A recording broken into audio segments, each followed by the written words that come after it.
Yo crafters, assalamualaikum warahmatullahi wabarakatuh. Di video kali ini sesuai dengan judulnya, kita akan sama-sama belajar cara menghitung harga jual produk handmade.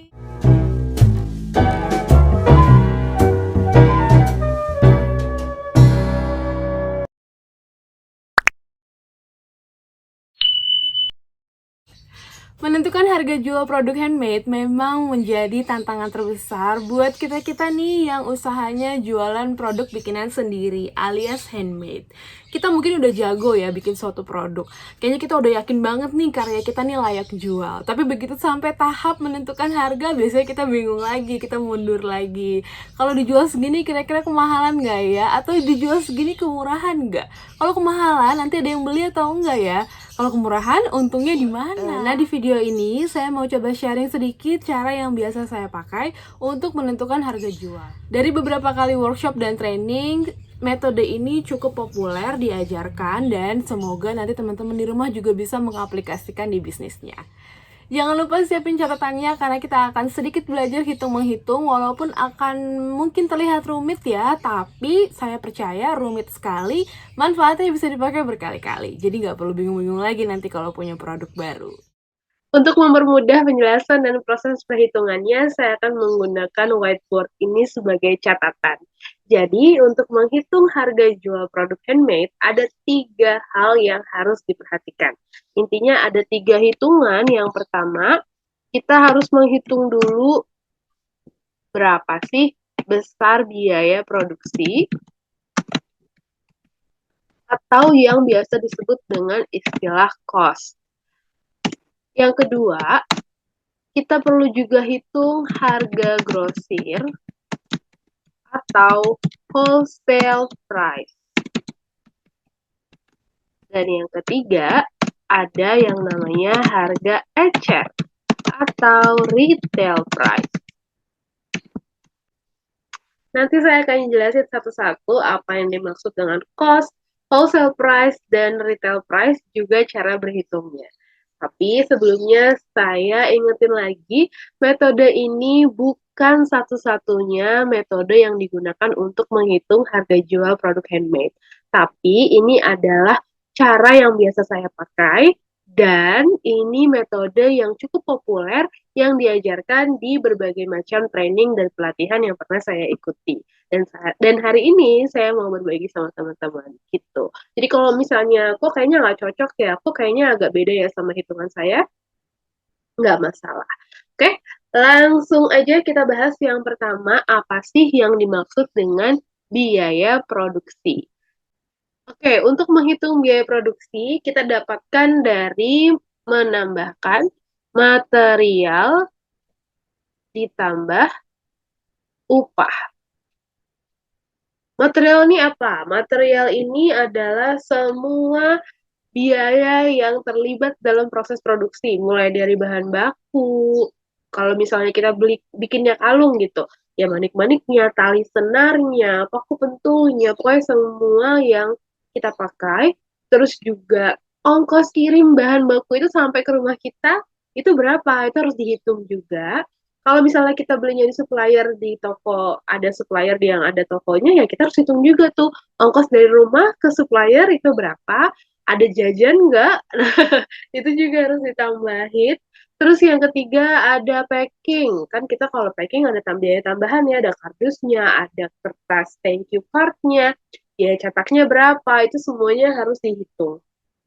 Pokoknya semua deh, sampai nanti kuota internet, itu juga harus masuk. Supaya apa? Supaya kuota internet dan biaya-biaya lainnya itu bisa kita bayarkan dari hasil penjualan ini. Nggak harus suntik-suntik modal lagi.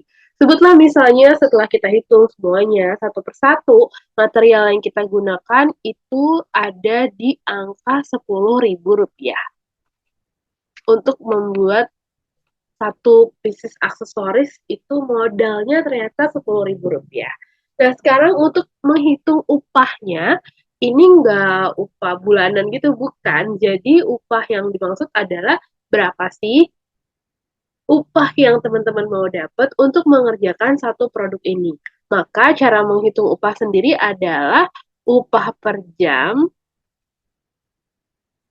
dikalikan lamanya atau waktu yang digunakan untuk memproduksi satu produk.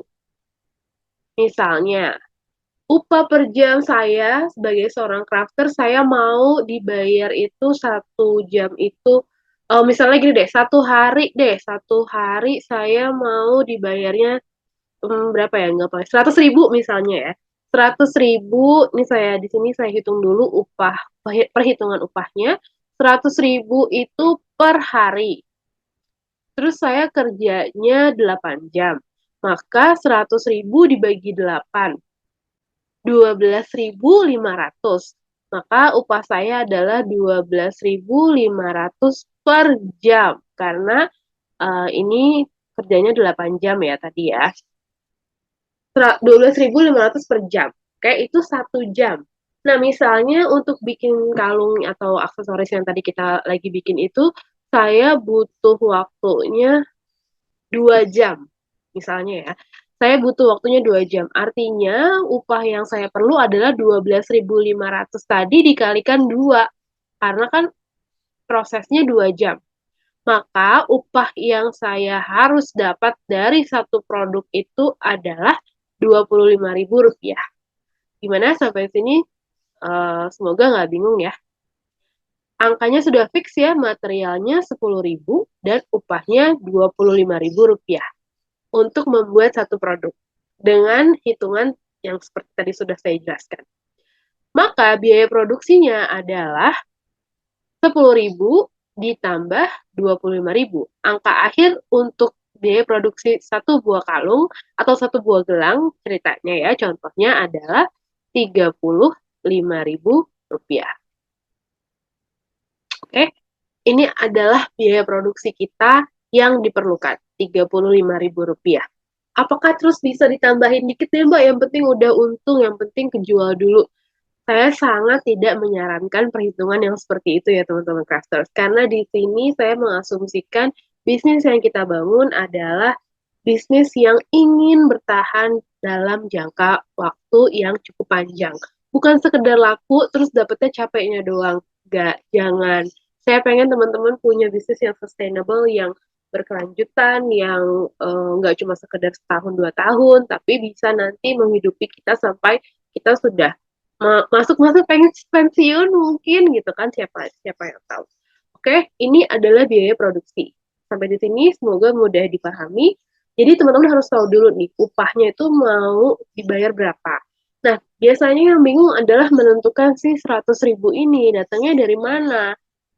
Kadang kita nggak tahu, saya harus dibayar berapa ya satu hari ya. Nah, saran saya untuk menghitung upah itu teman-teman bisa ikuti aturan upah minimum regional di kota teman-teman.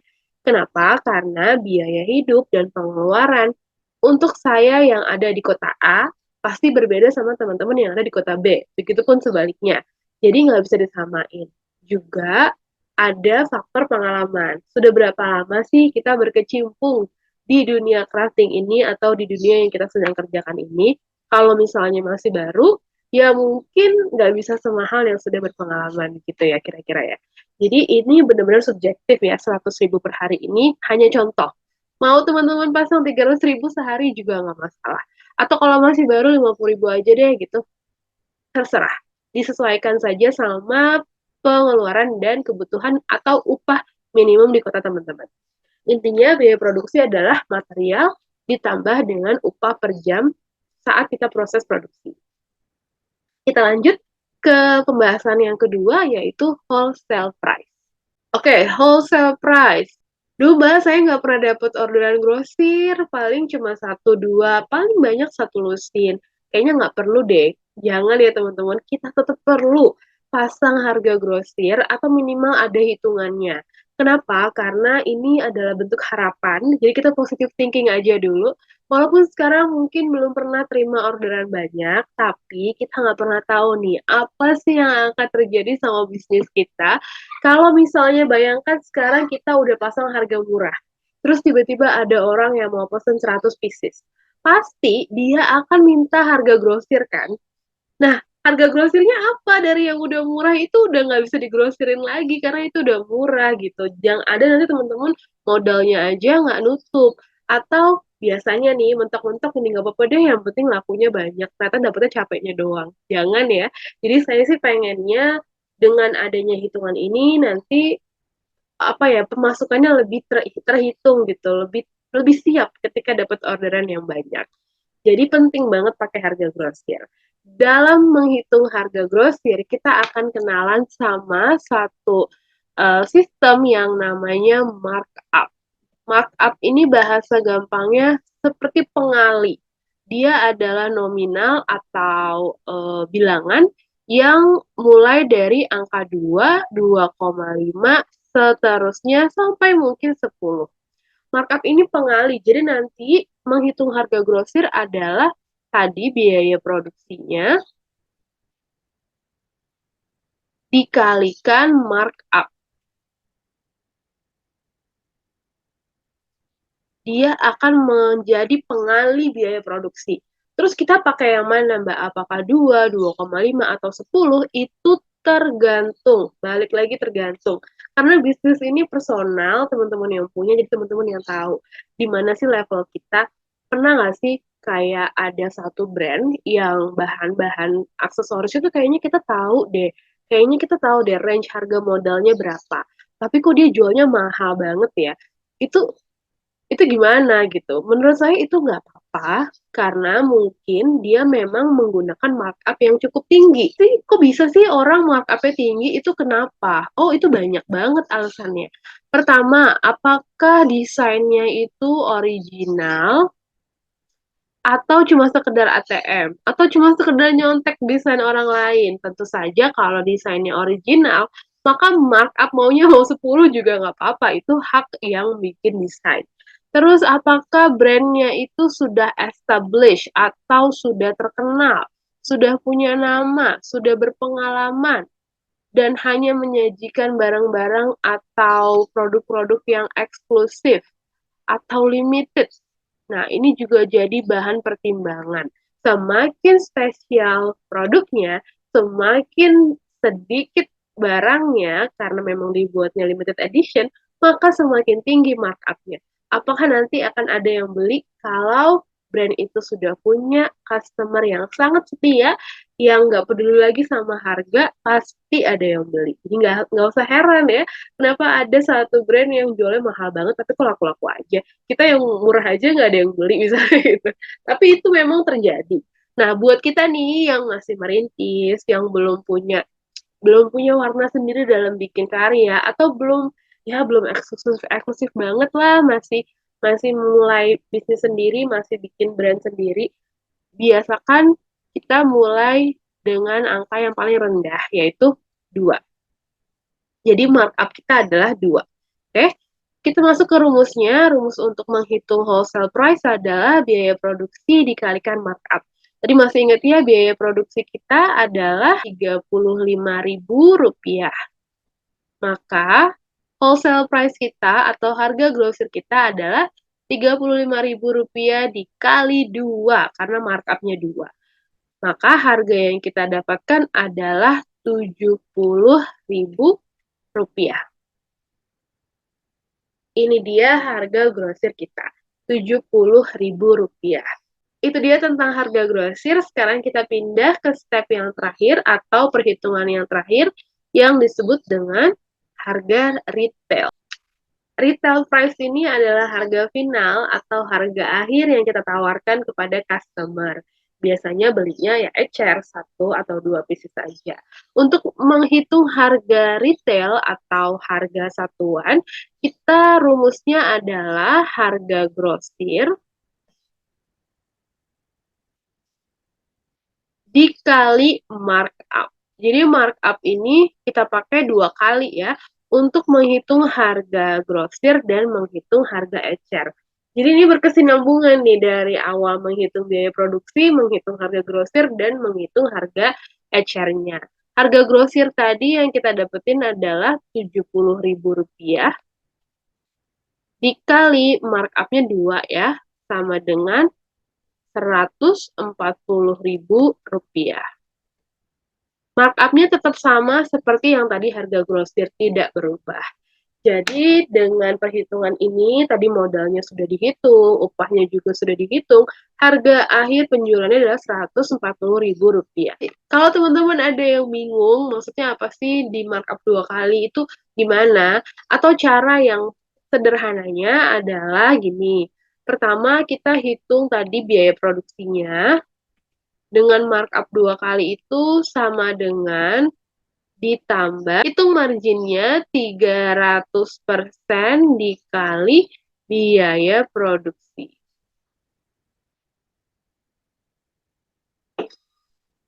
Tadi kan biaya produksi kita 35.000 ditambah 300% dikali 35.000, nanti hasil akhirnya sama, yaitu 140.000.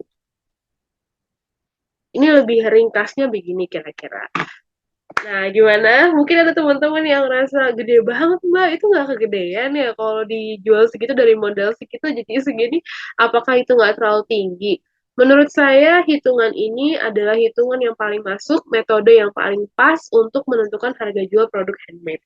Kalau kita hitung harga satuannya, mungkin kelihatannya kok gede banget ya. Tapi teman-teman, saya tuh mau ngajakin teman-teman untuk punya perhitungan yang lebih matang untuk jangka waktu yang cukup panjang.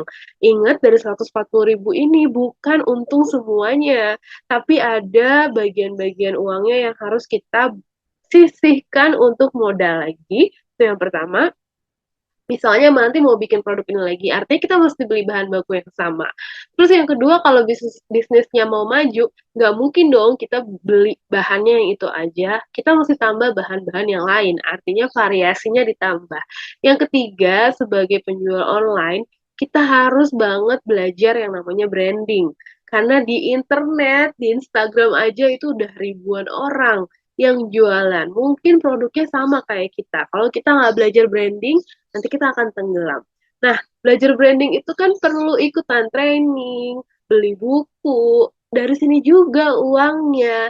Belum lagi kebutuhan-kebutuhan dasar, bayar listrik, tagihan, iuran.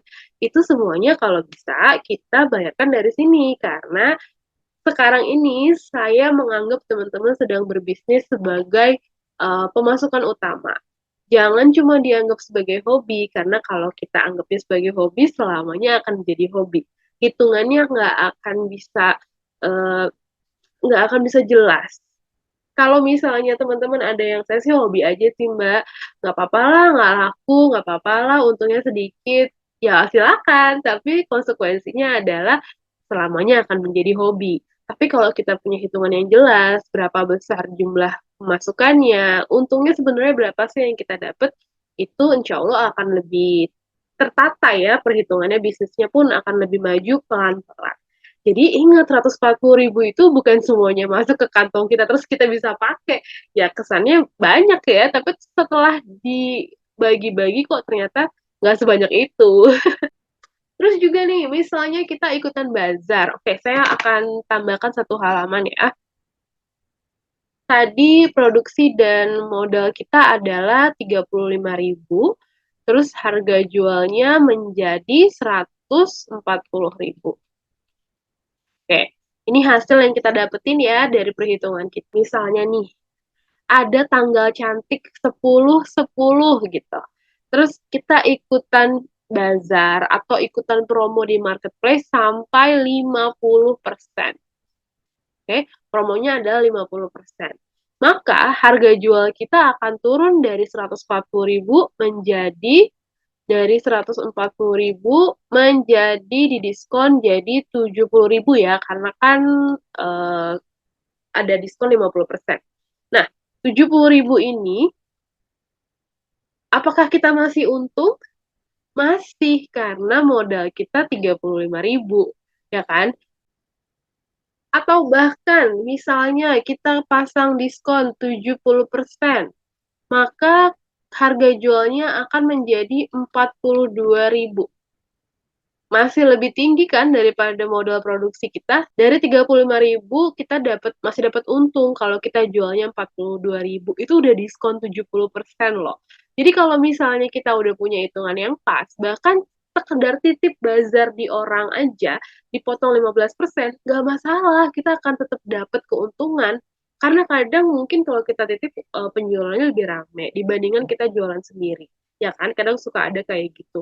Atau kita ikutan apa ya, kurasi bisnis di sebuah dinas pemerintahan, tapi ada potongannya 20%. Oh, nggak masalah, harga itu masih masuk dan kita punya networking yang lebih besar.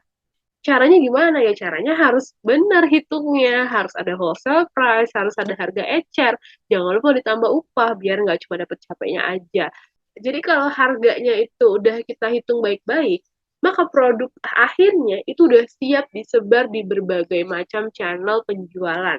Mau itu online, mau itu titip di toko, mau itu ikut pameran, itu semuanya udah ada hitungannya. Dan kita masih tetap dapat untung. Mungkin lebih sedikit nggak masalah, karena kan kita nggak capek kerja, karena kita titip atau kita jual di tempat lain.